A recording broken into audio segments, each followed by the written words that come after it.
Hello there, Sully here. Welcome to Transitions. And a big welcome to any new subscribers. Remember to hit that notification bell to learn about my new videos. And if you're watching for the first time and you're not subscribed, or if you are a returning visitor and not subscribed, I would appreciate it if you would. It's easy and it's free.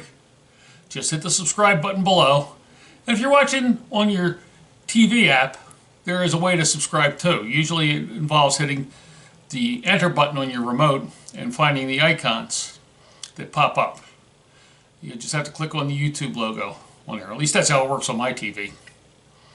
Now, I'd like to welcome you to episode 16 of my series, So You Want to Be a Truck Driver. Yep, I'm up to 16 episodes.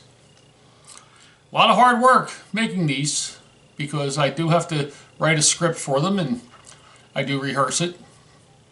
And I'm working on the quality of them.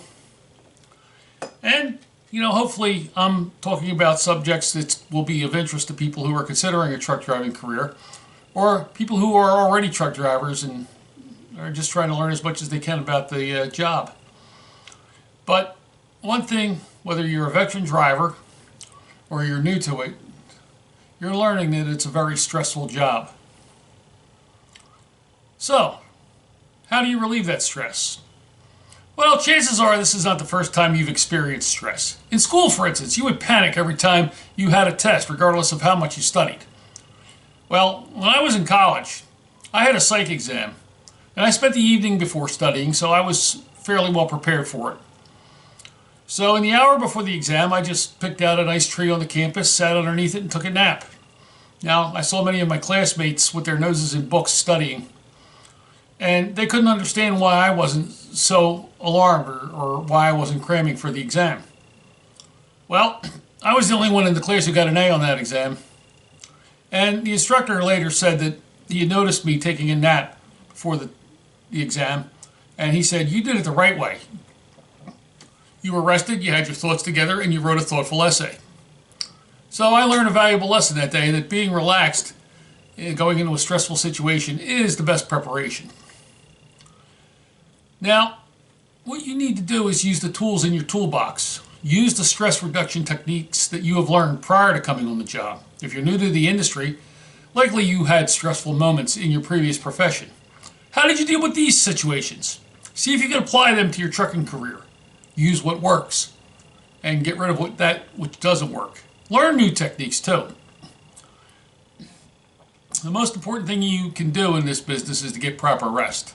And that means getting the right amount of sleep, but also taking the occasional nap, you know what I mean? Now, by law, you have to take a 30-minute break within 8 hours of coming on duty, right? This is the perfect opportunity for a quick power nap. But some people don't fall asleep right away, and once they are asleep, they can't wake up right away. Your rest breaks and sleep periods are dictated by HOS rules, of course, but there is no law saying you can't stop and take a break when you really need to. And there are times when the stress gets so bad, you really need to pull over just to take a deep breath or just close your eyes and rest them. So what do? Meditate. Now, how do you meditate? Well, the easiest thing to do is download a meditation app onto your smartphone. The one I use is called Insight Timer, but there's lots of free apps available on Google Play or the Apple Store. And you can find the right meditation for any situation. You set the time and the app will play relaxing music or give spoken instructions on what to do to relax. But wait, Sully, you say, I'm a trucker. I don't like people telling me what to do. And here's some soft-voiced tree hugger telling me how to relax. Whiskey Tango Foxtrot! Well, meditation takes many forms. If you integrate meditation into your daily routine, you will likely have more peace of mind. So when you wake up, and before you start your tour, take a break and meditate, 30 minutes. Use that Insight Timer app that I use, or find one that you use that works for you. Another thing you can do is, if you practice a religion, or if you're a devout person, do some religious-inspired reading. If you follow some sort of dogma, draw on that. But not just reading the holy text of your own faith. Even if you aren't a believer, reading religious material can be inspirational. And don't just pick one dogma either. I mean, most of the drivers I've encountered out there are of the three Abrahamic religions, which is Judaism, Christianity, and Islam. And they all have great things to say, but so do the Buddhists, and the Shintoists, and the Hindus, and the Sikhs. And in this business, you're going to encounter a lot of Sikhs. So maybe ask one of them about their faith. And you don't even have to be a believer in a supreme being to study religion. Atheists and agnostics read religious texts all the time. Now, maybe they're, like W.C. Fields on his deathbed, they're looking for loopholes. But maybe they're looking for answers or doing research. But atheists and agnostics do read religious books. What you need to get over is the petulant need to be master of your decisions. You cannot control circumstances, despite what you think. You can control some circumstances, but not all circumstances.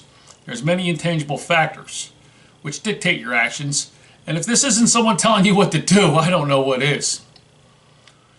Frustration is a big cause of stress. Yeah, face it, this job is frustrating. Things never seem to go the way you have it planned. How do you control this? Don't plan, that's how. Okay, you need a plan. But instill some latitude in that plan. You need to understand that there are variables in everything. And there are always unplanned circumstances over which you have no control. You need to understand the difference between what you can control and what you can't control. Knowing the difference will reduce stress. And doing what you can to control those things you can will relieve stress. And surrendering control over those which you cannot control, that will relieve stress. That will make all the difference. And another thing you can do is have a sense of humor. Now, that doesn't mean being a smartass all the time, but if you're laid back and take it as it comes, the job will be that much easier. But you get angry sometimes. Dealing with your anger is just another way to reduce stress. We all become angry. How it manifests itself, however, is as different as people can be. Some people yell, some curse, some take a swing. Others withdraw, become silent or sullen, become moody, or just walk away. That's the best thing you can do, just walk away. When something pisses you off, walk away from it. Dealing with another person's anger is just as important, however. If someone becomes angry with you, it's not a good idea to respond in kind. Remember that you're being watched out there, and your behavior could jeopardize your job, even your liberty. Don't play the game. Deal with it. Walk away from it. Then, if you want to scream and curse, do it, because that can be very cathartic.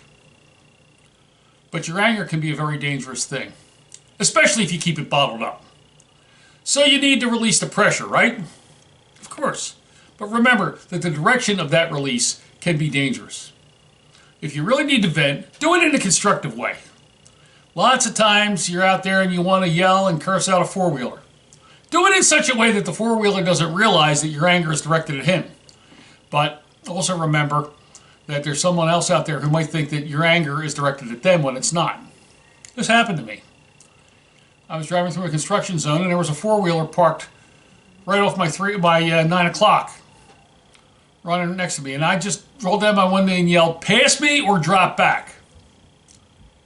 Now, there was somebody behind them, and that person may have thought that I was yelling at them because they called and complained on me. They said I yelled an obscenity at them. Of course, when pressed for the obscenity, they couldn't say a specific, so the question was, well, how do you know he yelled an obscenity at you? Well, what else would he do?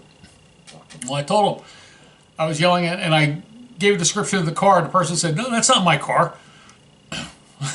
Well, did this person have guilt? Was this person just paranoid, or was this person just a hater? Because there are haters out there. And if you yell something at somebody, they're going to assume it's directed at them. So you basically just need to watch your P's and Q's when handling such issues. I mean, I was just as wrong for rolling down my window and yelling. So what I should have done was waited until no one could see me and then yell my brains out. But isn't that an example of the stress which creates situations? It's a good idea not to let things eat at you. If you allow the little things to get under your skin, it will stress you out. There's enough things in this job to stress you out. The long time away from home, the odd and irregular hours, the demands from your dispatcher, from your safety department, from law enforcement, from the customers, all these things contribute to stress.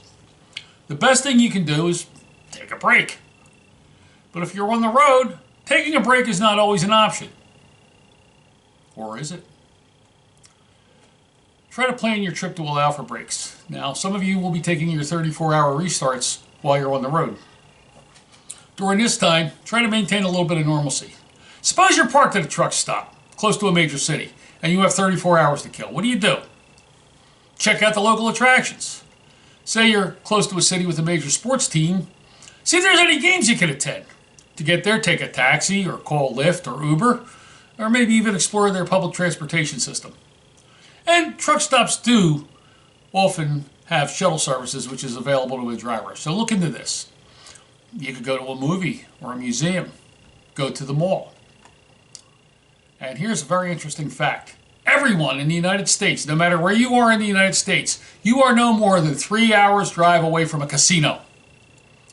And many casinos offer truck parking and some even have amenities for truck drivers. But if you do this, you have to exercise common sense. I mean, there's drivers out there who have lost everything they had in a couple of hours due to irresponsible gambling. If you opt to go to a casino, bet with your head, not over it. Don't bet more than you can afford to lose. And don't go there just to gamble. Take in a show. Now, they do serve alcohol at casinos, so if you opt for this, moderation. Smaller towns have exciting attractions too. Minor league sports are both inexpensive and a lot of fun. Now, there are certain things you should avoid. I'm not going to tell you that you should necessarily stay out of bars, but if you choose to have a drink, use your head. Your company likely has a policy on this anyway, but if you do choose to drink alcohol and won't necessarily get in trouble, do it in moderation and never, ever, ever have alcohol in your truck. Now, unless you're in Nevada, avoid brothels. And remember that if you're in Nevada and you choose to go to a brothel, consider the cost. I mean, you're not exactly talking lot lizards here. Don't be shocked if you go into one of these places and the girl asks for $1,000 or even more. You're an adult. I'm not going to tell you how to run your life, but, you know, it's always a good idea to avoid the lot lizards. I mean, geez, use common sense. Now, in some states, recreational marijuana is legal. Many people use it to reduce stress and anxiety. And in fact, states where medical marijuana is available, anxiety is one of the conditions for which it's prescribed. Remember, though, it's still a Schedule I narcotic. And although there is pending legislation on the federal level to decriminalize marijuana, until the president signs it into law, it's still a federal offense to use it, and you still need to be drug tested. Chemical means of reducing stress, therefore, are not advised, even though many of the legal medications for anxiety and stress are far more powerful, far more dangerous than cannabis. And make sure you get the proper sleep. Try to get at least 7 or 8 hours every night. I mean, there's guys out there that stay up half the night jawboning on the CB, or they'll just be watching TV. Try to avoid this and get your sleep.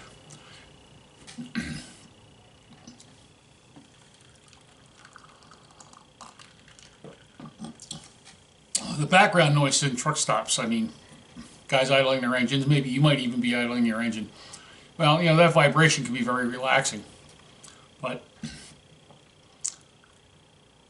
if the noise is getting too much to you, there are ways that you can reduce the effect. I mean, you have a radio in your truck, play soothing music. Classical music is always nice, but personally, I always preferred what's called alternative electronic music, or sometimes referred to as space music. And there's videos on YouTube which provide background music for sleep. And there are also videos which trigger ASMR. Now, what is ASMR? It stands for Autonomous Sensory Meridian Response. It's a relaxation technique which triggers a tingling sensation. It starts usually in the scalp, moves down the back of the neck and upper spine, and it can trigger a very pleasant form of paresthesia and low-grade euphoria. It's triggered by a specific auditory or visual stimuli rather than intentional attention control. You'd be surprised. just how the right background music can help you sleep. White noise, rainfall, gentle water, soft wind, ocean sounds, things like that. These techniques can also trigger what's called lucid dreams, and these dreams are very relaxing, especially in the state of REM sleep. Now, if you're on your 34-hour break, be sure to take a break. Get your rest, get your sleep. Just being thoroughly rested can relieve a lot of stress. You just chill out. After all, this too shall pass. And the idiots out there aren't going anywhere anyway. Just accept that fact and you're halfway home. Thanks for viewing, and I'll see you next time. Once again, if you're a subscriber, thank you for your support, and if you're not, please subscribe to my channel and share this video. For Transitions, this is Sully, the retired tanker yanker. Safe and happy travels.